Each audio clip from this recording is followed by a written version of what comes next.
In celebration of the 50th episode of Drinking Made Easy, we bring you a 1-hour special. Yeah. In this episode, we play a round of shot roulette. You got me. Steve makes quite the impression with Frank Sinatra's daughter. Dude! We have to conclude this very quickly. I experiment with some scientific cocktails. Molecular mixology. I have a sit-down with Chad the sound guy. If we could do a take two, I'd be happy to, but I imagine this is reality television. We're not going to have a take two. And Steve gets a haircut. I'll finally be able to eat a donut again. It's Drinking Made Easy, Ultra Premium Imperial Reserve Platinum Especial. I'm Zane Lamprey, and my job is to drink. I'm traveling around with my mascot, Steve McKenna, and my buddy Pleplius, as we explore the local drinking cultures, customs, and cocktails. Along the way, we'll soak in the local flavor in an effort to make drinking easy.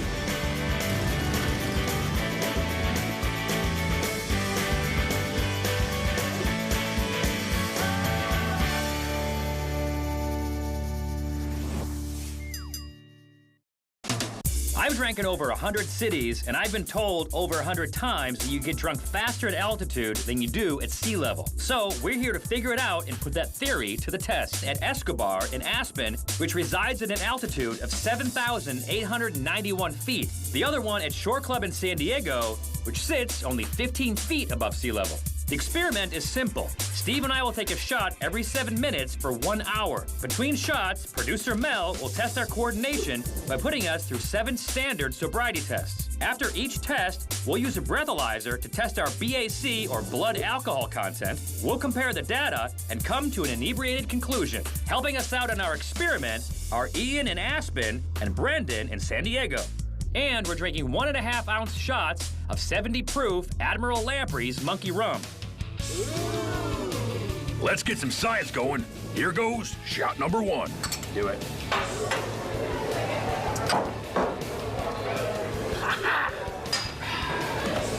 All right, I'm ready for a sobriety test. In the first test, Lamprey and McKenna will need to count backwards from 37 to 1. 37, 36, 35, 34, 33. What? The boys are still sober, so this should be relatively easy. 32, 31, 29, 30. 28, 27, 26, 25, 24, 23, 22, 21, 20, 19, 18, 17, 16, 14, 15, 14, 13, 12, 11, 10, 9, 8, 7, 6, 14, 21. After 1 shot, it's time to check their BAC. The first attempt, and the boys blow goose eggs. I don't like that reading. 0. That's weird. 7 minutes have passed, and it's time for shot number 2. The next sobriety test requires the guys to stand with their feet together and their head tilted back for 30 seconds. My package is really getting pulled apart. Oh, wow. I don't know if that's possible in this thing. Your mustache looks worse when you tilt your head back. Yeah, that's fine. We get a big number. With a second attempt in Aspen, the guys are still blowing zeros, while in San Diego, McKenna still blows a 0, and Lamprey blows a .02. Cheers to Aspen. Take off your goggles. I can't see your eyes. Thank you. Now the third sobriety test requires Lamprey and McKenna to tilt their heads back and touch their nose 20 times. You don't have to be so feminine when you do it. There you go. Yeah, I got it. It's the third blow into the BAC machine, and McKenna seems to have a higher BAC at elevation, while Lamprey is more McKenna at sea level. Shot number 4 of Admiral Lamprey's Monkey Rum. Now the guys will need to raise one leg with their arms out, heads back, and eyes closed. Close your eyes. Oh, God. You can't stop. You gotta stay on point here. 1,014, With a 1,000. little help from Lamprey, McKenna stumbles. 17. Zane, Trying to help you out. Oh, Really? you think I really did it? You try it. don't do that. Am I done? Obviously, I shouldn't be driving. Wrap your lips around it. With blow number 4, Lamprey and McKenna are equally inebriated at both locations. On to shot number 5. This is like clockwork. It's evident that this alcohol is starting to do its job. What just happened? Why is there? Clean up in aisle 6. Now they'll need to recite the alphabet backwards, starting at a random letter. McKenna will start at U. U, T, S, R, Q,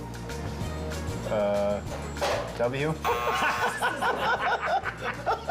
Okay, I need your keys, sir. Q, P, O, H, G, J, I, G, F, E, D. D, CBA. You did awful. I think we're drunker at sea level. If I get a 4, it makes sense of why I'm doing support. Whoa, 5. 5-5. We are What is definitely getting drunker at What sea is it? level. 055. Come on, baby. Facial expressions. The fifth blow actually shows that they have a higher BAC at sea level than they do at high altitude. This urban myth is not looking good. Here goes shot number 6. The next test is an oldie but goodie. The guys will need to walk a straight line. Any deviation will show that they're intoxicated. Like a tightrope walker. You're good. You keep finding the line for some reason. Yeah. Both McKenna and Lamprey fare well in Aspen, but in San Diego, they're having some trouble. No, keep going. One more. Twisty. You get it wrong. Give up. Wow. Need some 4s. Oh, your breath stinks. I want a 4. If I don't get a 4. 4-3. Let me see. Is it? Maybe 0.08. Fuck out, get out of here. I don't like the attitude. Blow into this. You might not believe it, but after this strictly controlled experiment, for their last blow in Aspen, McKenna blows a .03 and Lamprey blows a .04. And in San Diego, McKenna blows a .06 and Lamprey blows a .07. You prepped the same exact way. Yeah. And here we are at sea level, and you're definitely drunker than you were up on the top of Aspen. It's very well That's put. just the bottom line. Here's what I got. Well, okay, but we did get into spacesuits and pole dance. Check this out.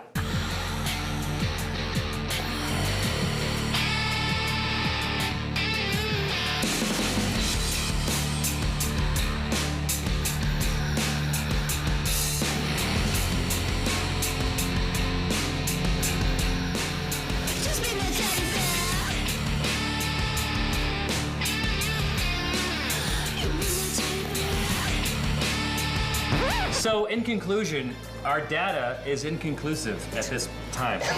I know we have to crunch the data. We've got to crunch it. Pole dancing notwithstanding, after performing identical tests under the same conditions and at the same time of day, the data shows that this urban myth is in fact busted.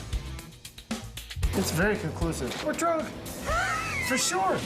Back in Los Angeles, we head over to Forense Osteria for some scientific refreshments. You are going to teach me about molecular mixology? Yes. Okay. It sounds so hard. It sounds hard when you say it in Italian. It's especially if you tell him.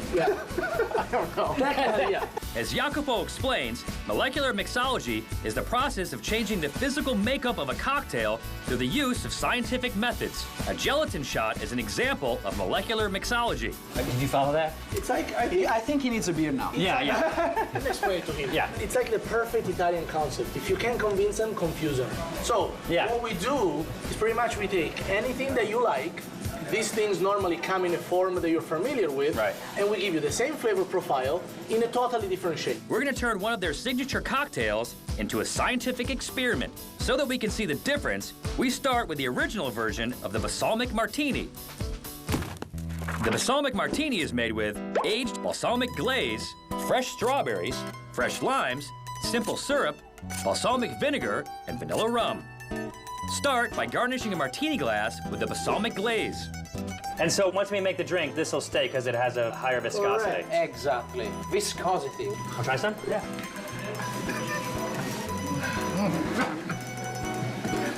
How is it? It's very rich. Does it taste like a 25 or how old? 25 or older? What do you think?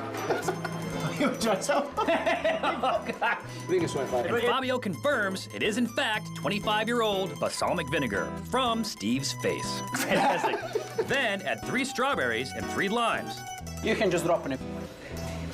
followed by simple syrup. Beautiful. Muddle. Here we go. Now pour in balsamic vinegar. This is a regular balsamic vinegar. It's not aged. Okay. Because you need the acidity on the drink. Ooh. And vanilla rum. The vanilla rum that gives that very, very unique flavor profile of vanilla that balance the whole drink. 1 ounce and a half. Shake. Pour. In short here, I told you more alcohol. Alla barba di Steve, con tanto affetto. Che se c'era la tua sorella e la sua moglie era meglio. Yeah. What he said. Your mama. Da mami. Steve, sip it. Steve, sip it. Is a bad sipper. Steve. There you go. Now you're in the game. So now I'll show you how to do the molecular Molecular mixology. Whoa, what's happening? Now we go fancy here. This is gonna be like a dessert. We serve these in the Chinese spoon is an amuse-bouche, which is a French term to define a small bite. French term. You sound like me at like 2 in the morning. I love it. To make the molecular version, Jacopo mixes the ingredients, then adds gelatin sheets. We dissolve this one in simple syrup. This causes the balsamic martini to congeal. We pour this mixture into a whipped cream dispenser. Carbonate with CO2. Can you hear? Yeah. You should shake it like for 30 seconds. And now we're left with a foam version of the balsamic martini. How much booze is in that? The same booze that you just had. That's molecular mixology. With Steve's help, I demonstrate how you can also change this into a beard cocktail. You don't taste the booze. This is very slinky. That's why on our menu, we have a warning sign and say, with this one, you might actually get pregnant. Because you get... Yeah, because you get wasted. Cool. Let's cut the cameras and let's really drink. Okay. Coming up on Drinking Made Easy, we have cocktails with a Sinatra. Cheers. Thank you so much. Oh, you're welcome, but, oh, brother.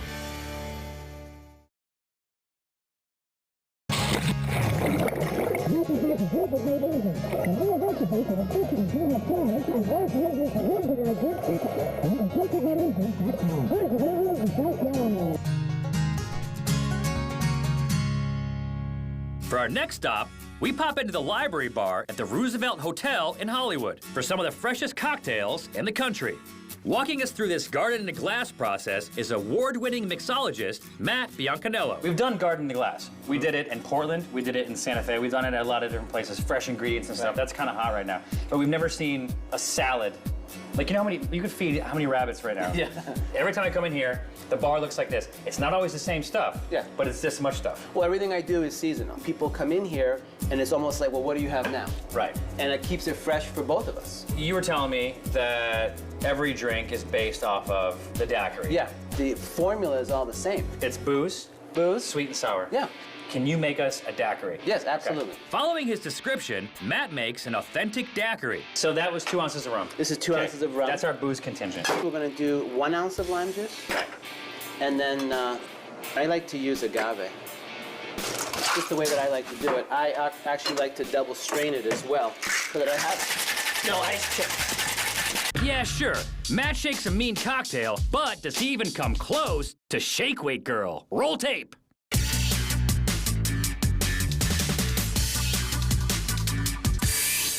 Because you're not gonna have a long career. That's true. You're gonna like rupture your shoulder. So that's a straight up daiquiri. Yeah, and you know, it's really interesting. If someone usually comes into a bar and asks for a daiquiri straight, I guarantee you it's another bartender or someone testing you. Because this is what people really judge a bartender on. That's nice. Is it good? Yeah, I could destroy this. Want some courage? It's time to test our skills and see what we've learned in the last 2 seasons of Drinking Made Easy in the Fresh Cocktail Showdown. Utilizing all of the fresh ingredients on the bar, Steve and I will concoct a fresh spin on the classic daiquiri. So All right, now you guys. you leave. Are you kicking me out? Well, yeah. Is this a competition? Can I get a cocktail to go? To prevent McKenna from cheating, Lamprey sends him outside. I think I'm gonna make a smoky Bloody Mary. Is that a variation of the daiquiri? The only way that's a variation, and this, because I do, just so you know, I put lime juice, I don't put sugar. but I put lime juice, lemon juice, and I actually put fresh olive juice in my Bloody Mary. I'm probably gonna do the same thing. Okay. You're probably gonna win. Lamprey's fresh Bloody Mary starts with 5 cherry tomatoes, No, I don't think so. to which he adds red bell pepper, then muddles. Next, Lamprey adds an ounce of vodka and an ounce of tequila. Now, the other thing you can do is, as you're building this like this, start going like this and see where you're at. That's a good point, because otherwise I'm making it Well, blind. everyone usually tries the drinks at the end. It needs a little savory. Then some fresh chili paste. There you go, that's great. That stuff goes a long way. Then he reaches for the mezcal. I told you it was gonna get crazy. You know what? I'm a huge fan right now. Adds 3/4 of an ounce. What if I put in some arugula and some cucumbers? He muddles that up and pours in some lime juice, followed by some lemon juice. Then he gives the drink a quick roll and strains it into a Collins glass. Finally, the drink is garnished with a few tomatoes, 2 olives, and a sprig of dill.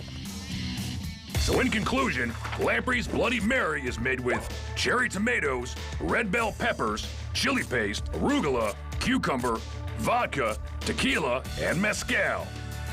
Then comes the judging. Now that the bar is set, it's time to bring back in the dumb beer.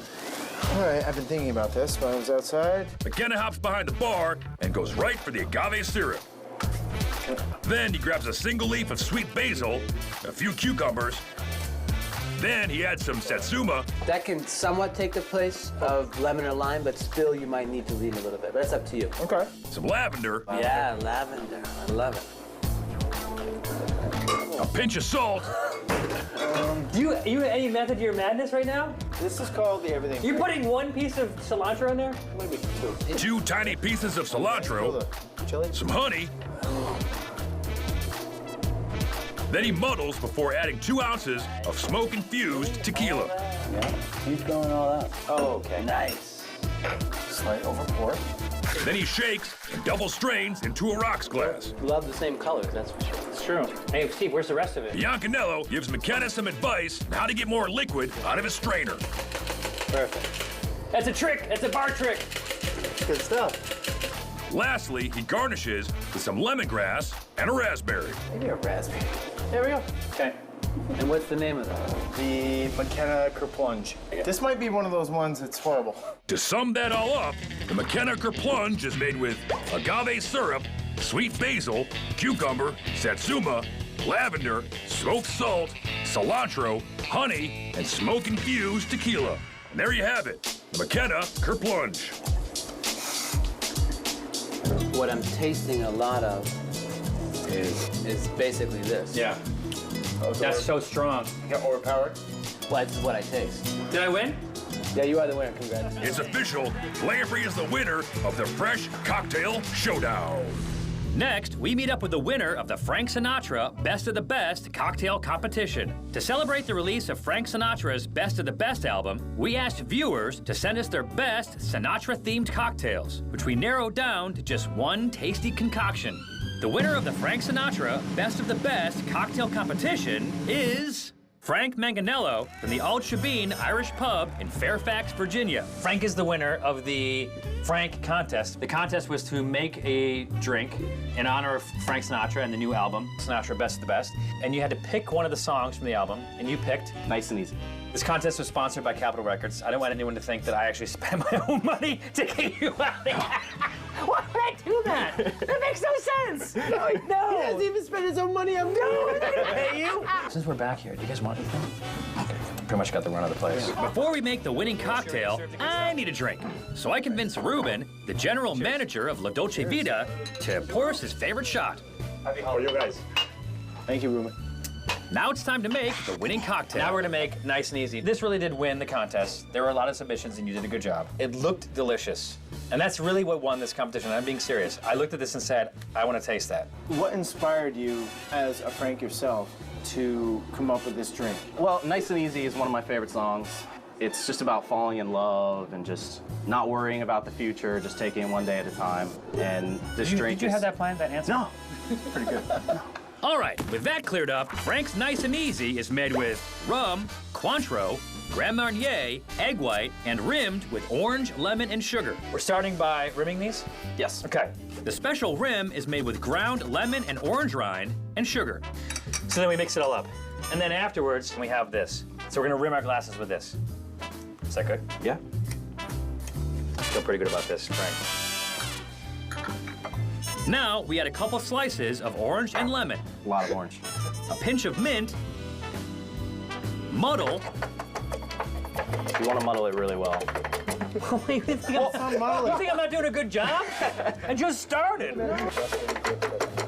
Okay. Yeah, perfect. You want an ounce per drink. pour in the Cointreau, white rum, Yeah, that's good. You want half as much rum as Cointreau. Yep.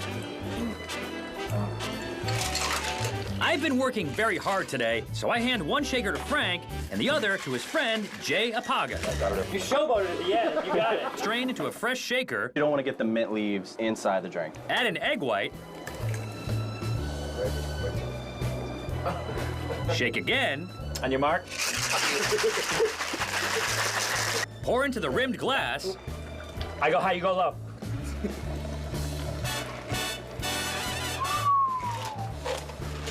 and top with Grand Marnier.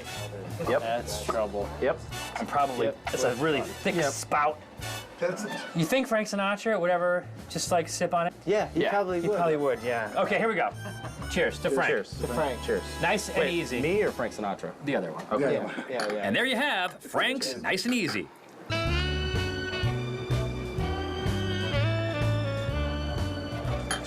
Are you kidding me?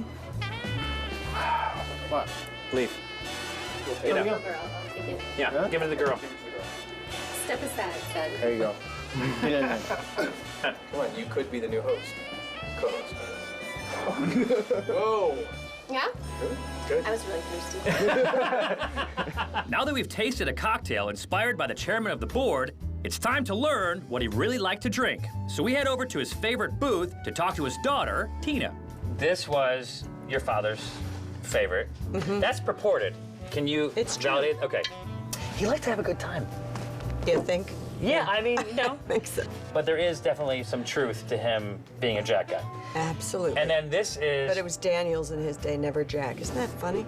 Wait, what do you mean? They called it Daniels? Or JD. Never Jack. Come here, Ruben. Come here, what happened? Back in the day, you've been here for 40 years. 40 years. And so you knew Frank. Well, he was part of the family, like all his family. He drank Jack? Yeah, he called him Daniels. He said, give me Daniels. Yeah, Daniels now, rocks. and now we call it Jack. Would you like some of this? I'll take some Daniels. Daniels over rocks. Out of respect, I pour a glass of Frank's favorite, Daniels, on the rocks. I don't know why you got so much. Look, I'm having just a little bit. Christina, I think you have mine. I've never sipped this in my life. You know, let's do this. Yeah. And then go like this. Cheers. Cheers. Thank you so much. Oh, you're welcome, but oh, brother. No. Give me a. Are you kidding me? Dude! We have to conclude this very quickly Daniels. because he's going to turn into Jack. No, I feel pretty good right now. Now that Steve has destroyed his Daniels, Tina classes it up with wine from the Sinatra family estates. So this is from Tuscany. The right? grapes came from Tuscany grapes? to Napa. Okay, and then we're processed in Napa. But this is a product of Italy. Yes. Would you like some? Yes, please. Okay. Little. Well, Stephen, you're cut off. Really? You cut him off? He can't mix. He can Okay. have more of this if he wants. No, I gotta have a little of that. I want to point out that you got cut off by a Sinatra. That's come here. Come here. That's so amazing. excited. That's I'm really so good. excited. That's really good. So much. You need a life. Don't listen to her. Give me a little of Okay. that. I can't. You can. Okay, there you go. As general manager of the restaurant for the last 40 years, I'm counting on the fact that Ruben has some very good Frank Sinatra stories, so we ask him to join us. Raise a glass for Frank. Of course. Papa. For Papa. Mr. Sinatra closed this place for one of his friends. I mentioned to Barbara, Barbara, is a lot of crazy people waiting for Frank. She said to me, Ruben, I don't want this for Frank tonight. I said, okay, what I want to do, I pull out my car in the back of the restaurant. I was driving 83 BMW, 2 doors. And Frank said to me, Ruben, this is a piece of shit. I said, Frank is the only car I got. So next block, I took the close kind of fast and Senor Sinatra went like that. He said to me, I'm telling you, it's a piece of shit. Barbara answered back, said, Frankie, nothing wrong with this car, runs beautiful. Finally, I got up in his driveway. He said to me, Ruben, I want you to leave that piece of shit there and take that car, it's gonna be yours. A Corniche Rolls Royce, he tried to give it to me. A Rolls Royce? Rolls Royce. A Corniche Rolls Royce? I said to Frank, I love my car. Okay, leave me alone. Frank? So when I get up, Barbara got up too, he said, see, Frankie, he loves his car, leave it alone. Okay, please tell me you took the Rolls Royce. I didn't. Do you bleep out Jeep on this show? You guys are amazing. Thank you very much. Good, thank you. Thank you. Get one more of that. No, we're good. We got. Good. Thank you. Good. We got. You good? You good? Rise. Oh. And on that classy note from Steve, it's time to go. It's a good luck. Thank you for joining us. Thank you for joining us. That's how Steve classes up a place. Thank you. Coming up on Drinking Made Easy, epic beer pong. You want them all in the same cup? Oh! Shipwreck. Hi, I'm Publius. For a list of the locations we visited today, go to drinkingmadeeasy.com. It's time for the six-pack challenge. Today, Mission Brewery plays host to the most epic battle in Drinking Made Easy history. Using beer provided by Mission Brewery, Lamprey and McKenna set the stage for Season 2's final challenge. Breaking off into teams, the spectators will also be the drinkers during the game, and the loser will have to finish all the beer left on the table. With over 60 pints of beer and 210 cups, these two warriors are ready for the monumental struggle that lies ahead. Throw your balls over here. Team Lamprey has to drink the Shipwreck Double IPA and Mission's Amber Ale. Lamprey dons his eye protection and takes the first shot, and he hits the mark. Lamprey's off to a good start, making 3 of 3. McKenna answers right back with 3 of his own. Oh. Shipwreck. Yeah. Lamprey gets a lucky bounce on the first ball. He also makes the second ball, but misses his third. All right, drink him up! McKenna's able to match. That's 2 more cups off the table on McKenna's side. Oh, come on. Oh. Oh. Oh! To the drinkers. There we go. Time out. McKenna makes 3 more, and Team Lamprey has to drink the Shipwreck Double IPA and Mission's Amber Ale. Lamprey is attacking the tower, but is only able to take down 1 cup.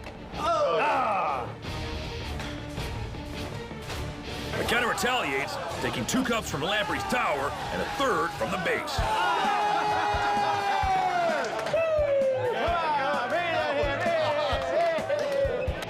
Lamprey makes the first, misses the second, and makes the third.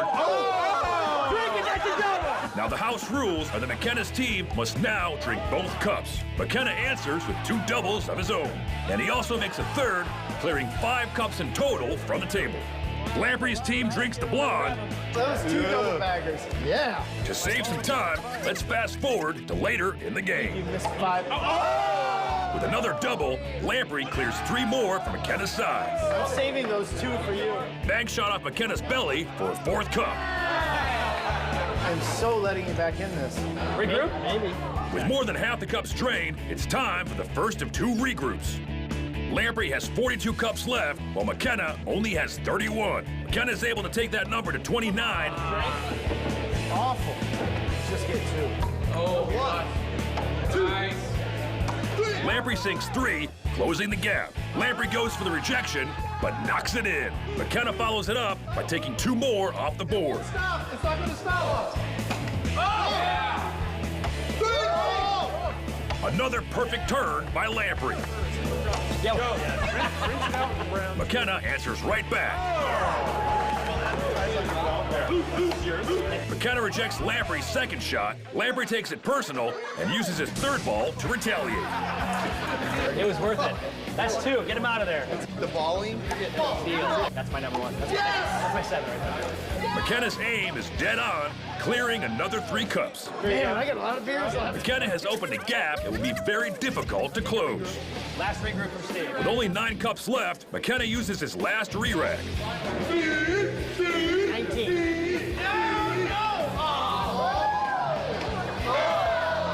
Lamprey sinks 2 more. Now McKenna's in a position to take this challenge, but Lamprey has one final trick up his sleeve. McKenna misses his first and his second before Lamprey can blast him in the ear with an air horn, causing him to miss his third. Finally, Lamprey calls for a re-rack. And he makes 2 of 3. I got another one.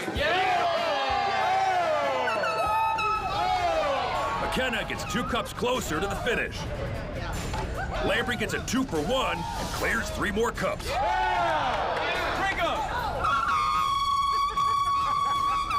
In spite of all the distractions, McKenna is able to drain 1 more cup. But he does not finish it off. Come on! David! All right, diversion. Everybody, diversion. Come on, diversion. McKenna's team chips in with a massive diversion, but Lamprey sinks all 3 balls. McKenna only needs to make 1 more for the win. Keeping it close. Keeping it close. And it all comes down to this cup.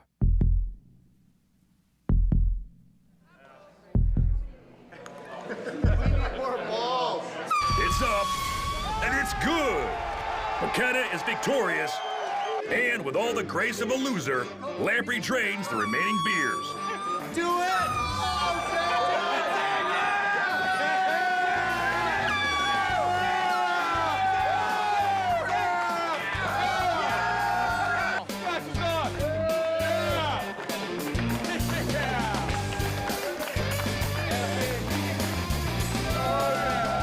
Mission Brewery owner Dan Sellis was helping Zane out during the game. Since he was also on the losing team, he throws back a delicious pitcher of his blonde beer.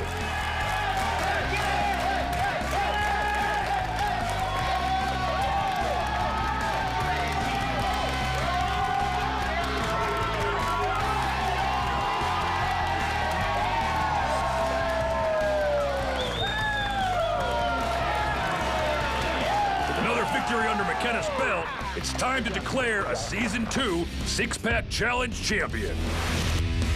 Six-Pack Challenge. It all started with an early morning bike ride down Mount Haleakala.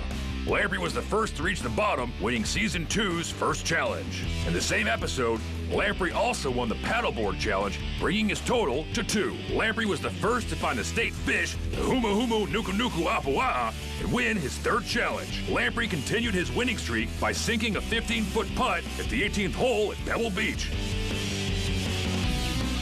In Key West, Lamprey showed off his shucking skills and won Six-Pack Challenge number 5. Lamprey won his 6th victory of the season in Miami. He would also go on to win the jet ski races in Tampa. McKenna finally got on board with the ancient hunting tool, the atlatl, but Lamprey bounced back with a victory in Savannah fencing. Then in the nation's capital, Lamprey won again in the shooting challenge, bringing his season total to 9. McKenna finally won his 2nd challenge in Baltimore, beating Lamprey at lacrosse. In Newport, Rhode Island, Lamprey destroyed McKenna at the Tennis Hall of Fame. As the boys moved down to the Cape, McKenna got a controversial victory in the beer sextathlon.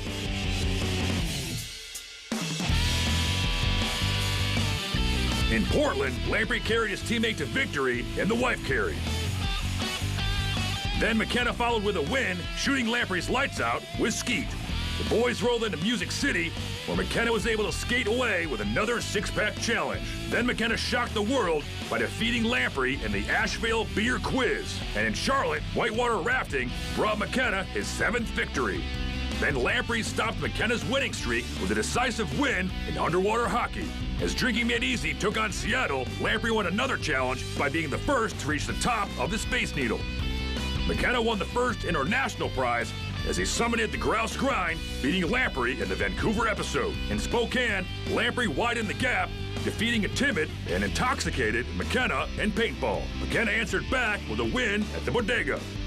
The boys then headed to California, where Lamprey beat McKenna in Santa Barbara grape stomping. Sledding proved difficult for Team McKenna, allowing Lamprey and Lamprey to win yet another six-pack challenge. Now with today's victory in beer pong, McKenna ends the season with 10 wins which means with 16 wins, Lamprey is this year's six-pack challenge champion. Steve challenges me to a cocktail competition rematch, so we head over to one of San Diego's premier mixology spots, Craft and Commerce. We meet up with bartender Christian Siglin to get the lowdown on the traditional margarita. So this is an opportunity for you to redeem yourself. I'm up for it. Because I destroyed you at Library Bar. I don't think you destroyed me. I think I destroyed myself. You make a classic margarita. Show us how you make it, and then we'll put our twist on it. Really simple. Okay. Using these ingredients, you can make a twist on it. We're gonna have this guy be our judge. What's up, buddy? This classic margarita is made with 3/4 of an ounce of lime juice, an ounce of Cointreau. It's like a fancy triple sec. Okay. And 2 ounces of tequila. So one of these that'll frost up in a moment. The chilled glass is rimmed with lime juice and salt. Fill this guy with ice first. Load this guy up with ice. Put that on top. Now give it a shake. I don't want to keep it in there too long and dilute it. And the drink is served over rocks with a lime garnish. And then the straw, and you're ready to rock. Yours would taste the same as this one. Yes. Okay. It's classic strong margarita. Is it good? Yeah. Go ahead, try it. Steve, maybe just sip it. Now that they've tasted the traditional margarita, it's time to add a fun twist in the first ever Drinking Made Easy Margarita Mix-Off. McKenna has honors. McKenna starts with some muddled strawberries. Gotta have lime. And some lime juice. What can I do to substitute Cointreau? Let's use a little Aperol. Aperol. Instead of Cointreau, McKenna decides to substitute an Italian aperitif. That's a muddler. Then he muddles. Now, you said Cointreau has like an orange flavor? Cointreau's got a little orange. Maybe we should put a little orange in here. Hold the show. Did McKenna just say something smart? It's time for an instant replay. Now, you said Cointreau has like an orange flavor? Cointreau's got a little orange. Maybe we should put a little orange in here. Let's do, we got orange bitters we can throw in there. Then McKenna adds 3 dashes of orange bitters. A sugar cube. A sugar cube to add a little sweetness. Muddle that in there. Guess we'll do some tequila now. Now he adds 2 ounces of tequila. Well, more or less. Perfect. Sure. Oh, shake this puppy good. He gives it a shake. You ever notice that McKenna's shake face looks like an angry guinea pig? Then he pours. I like the color. Pretty drink. And garnishes with a strawberry and lime. Now to review, the McKenna Margarita is made with strawberries, lime juice, Aperol, orange bitters, sugar, tequila, and garnished with a strawberry and a lime. It's time to bring in Lamprey. Lamprey starts with blackberries, mint, and lime. Especially with tequila. Caramel tequila. Good caramel. Now Lamprey goes with the lime juice, Cointreau, I'm thinking I need just a little bit of sweetness. Because I don't think the raspberries and the mint are going to have... They're going to be more on the tart side? Yeah, so I want to combat that. Well, orgeat, you can't lose with orgeat. some orgeat almond I syrup, don't want to lose, but those are pretty awesome over there. I forgot about those. This will add a little bit of almond and a little bit of sweetness. You don't want to over-sweeten it. We're making it for a gentleman. and he finishes off with 2 ounces of Karma tequila. Lamprey adds ice and shakes. Pretty good shake face. He rims with lime juice Good call. I forgot the rim job. and chili powder. Whoa.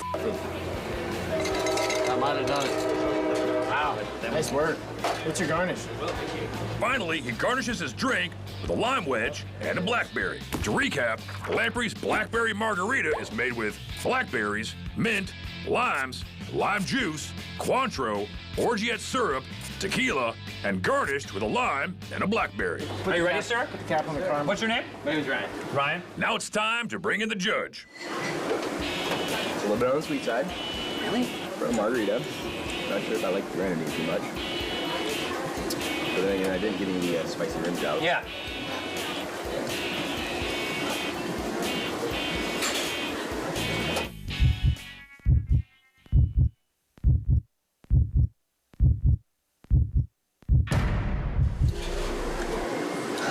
Downright delicious. Winner. Yeah, come on. And McKenna is declared the winner of the first ever Margarita Mix-Off. I had the mustache and everything. Remember, there are no losers. There's just the winner and then the guy that lost, which is you. And I'm the winner. Right? I do it right? Can you hold that card up a little higher? Coming up on Drinking Made Easy, Chad the Sound Guy gets patriotic.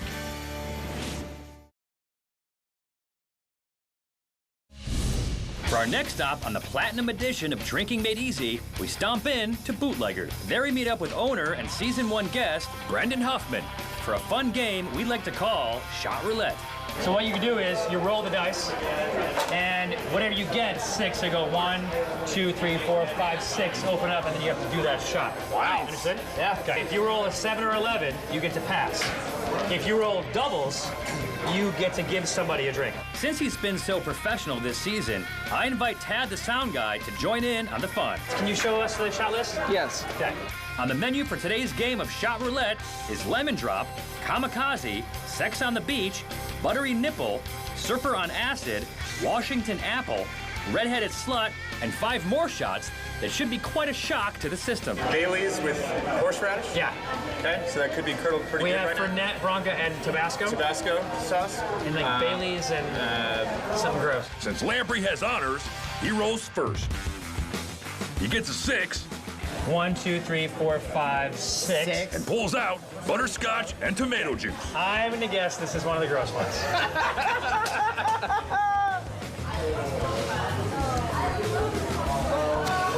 What are you tasting right now? I'm tasting butterscotch and tomato. McKenna rolls a 5 and gets lucky with a kamikaze. Delicious. Nice. Huffman rolls a 7 and gets the pass. While Chad takes his turn, Lamprey decides to change the rules a little bit. Drink goes to right there. No, what? That's the rule. No, I never heard that rule. If it falls off, you have to drink 2. According to the new rule, Chad has to drink 2 shots, a kamikaze and a shot of Fernet Branca mixed with Tabasco sauce. Oh, yeah, That one's a good one. Let me have Take a this trash can over here. My turn? I'm ready. I'm good to go. Go for it. Lamprey rolls a 7 and gets the pass. Now it's McKenna's turn, and he rolls doubles. He's got to have 2. Doubles! Doesn't matter. He rolled doubles. You can make someone drink. Chad, you gotta drink 2. McKenna passes his shot over to Chad. You. Guys, I thought you loved me. Don't complain about your job like Steve does. Yeah, don't be a pussy. Here we go. Oh, I gotta have a break. Oh, no. Doubles! Doubles. You're on doubles. It's not a double. He's 5 and a 1. Now, if people want to come here and play this game, they can, right? You have this. Oh, contract? sure, yeah. Shot roulette at Bootlegger. Always. Let's go. Chad's up. He rolls a 7. Oh, 7. 2. That's a pass. 4, 5, 6, 7. Wait, what did you say? Nothing. He said it's a pass. He's That's crazy. no. I know the rules, dude. It's a pass. It is the best. You drink it. McKenna gave it away, so he has to drink. Lamprey's up again. He rolls a 6. He goes to the first available shot and looks out as he throws back the buttery nipple. You know what? I'd rather enjoy that. You'll thank yourself tomorrow. Well, McKenna rolls 5. Doubles! I mean, doubles. I get to give 2 away? who did you give him to? Chad. Again, he gives a shot to Chad. Next 2 up. What is it? It's not a buttery nipple. Just drink it. Chad downs the Washington Apple. Open your eyes. He enjoyed that one a little too much. Comatose. Okay, here we go. So what? Now it's Huffman's turn. Right here. No, it's 5. Yeah, I'm pretty sure that 2 4. I saw it. Positive that 2 he 4s saw is the double. Lamprey can't fool him every time, so Huffman has to drink. All right, you're up. The dice get passed back to Chad. Hey! Is that one of the nasty ones? What is that? That's a good one. That's a good one. And he downs another. There is only 1 shot left. Lamprey needs a 7, 11, or doubles. But he throws a 6. You drink it. You drink it. You drink it. You drink it. You drink it. You drink it. You drink it. Chad is not going to let Lamprey out of the last shot. You got the It's a cum shot. Which is Bailey's and horseradish. Wait for it. I'll take 5. Wait for it. Trash can. Just as Lamprey finishes the last shot, the infamous engine number 4 passes by. which means it's time for fireball shots.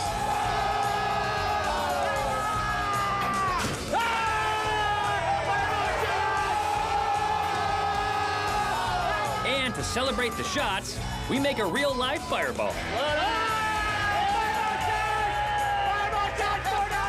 Tell my family I love them. Tad the sound guy has been with us for nearly 50 episodes, and he's been a consummate professional. It wasn't until this season that we finally met his alter ego, Chad the sound guy. So we sit down with our snow bunny and a few drinks to learn a little bit more about Chad. Welcome to the more I think.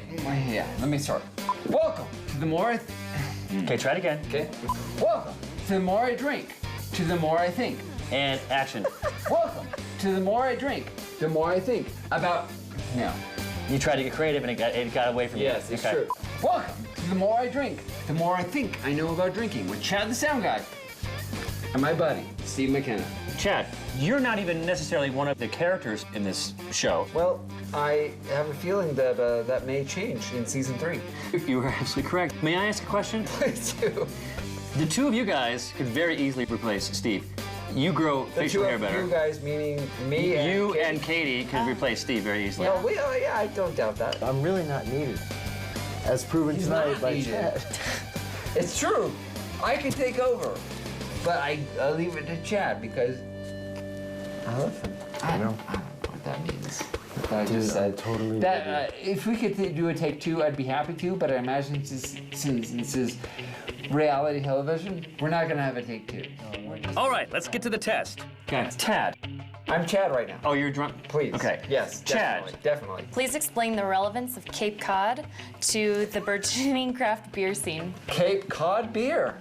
Cape Cod beer is where the Pilgrims, when they came across from England to the United States, to Massachusetts, which is where Cape Cod is, they were, the Pilgrims came across the Atlantic Ocean and they needed water that was pure enough for them to drink because they were on the sea, on the Mayflower and all the other ships. All the other pilgrim ships. Yes, beer was actually a more purified drinking source than water in the early 1700s. Or 1600s, possibly. Oh, yeah, because we're talking pilgrims. Yes, Pilgrims. 1792, Columbus sailed the ocean blue. So, 1492? 1492. Yes. Okay. Actually, I'm just making sure I got Dude, it. you're such a stickler. Well, he's only off by 300 years, so. It's like 3 centuries. Yeah. So, guess. What's happening? I'm sorry. I think I I'm interrupted answering a you. question which perhaps doesn't have a real answer, except by Mr. Zane Lamprey. Yeah. So you can answer the question. I'll clarify what you said. Would you like a shot? Yeah, please. Yes, go I ahead. need to have a shot. Okay. One of these cameras is gonna get the shot of this beer in my hand. It's not beer, that's rum. It's a really small This beer. rum in my hand. Really Oh my God. All right, so Okay. So Continue, the Mr. relevance of Cape Cod to the craft beer scene. Yes. Let's see. Smiley Jeff. Sorry. Oh yeah. I think he's McKenna.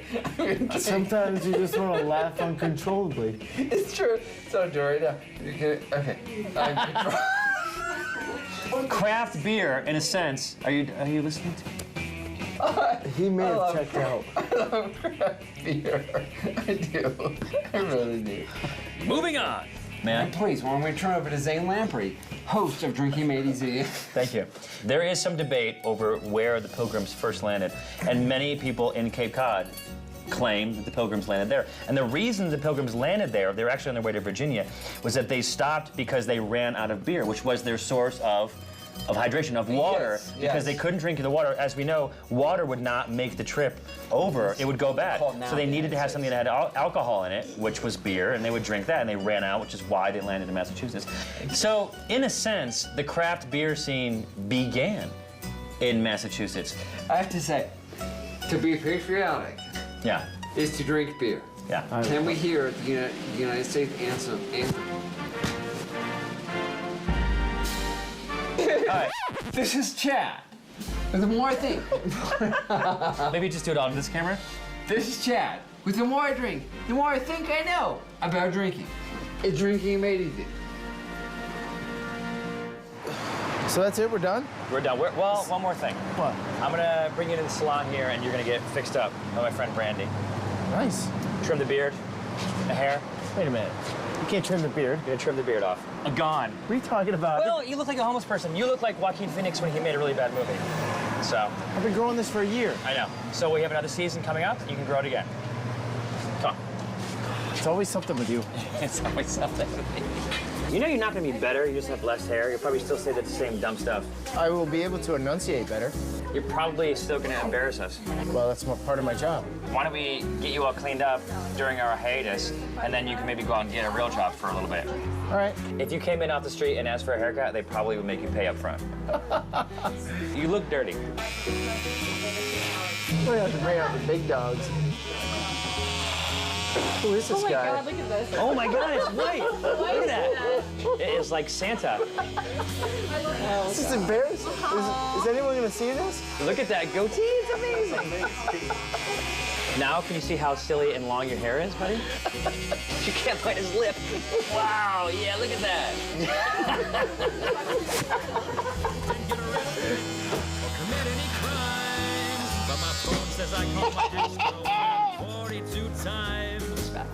You don't think I can give up my beer? You're the fool, because I gave up drinking 9 years last year. My clothes are stinking.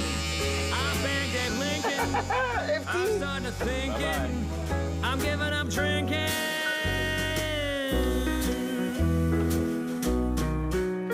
Tomorrow, after this party. Sip it. Duh. Can I get a beer? The Steve McKenna character is so passé. Check us out on Facebook and at drinkingmadeeasy.com.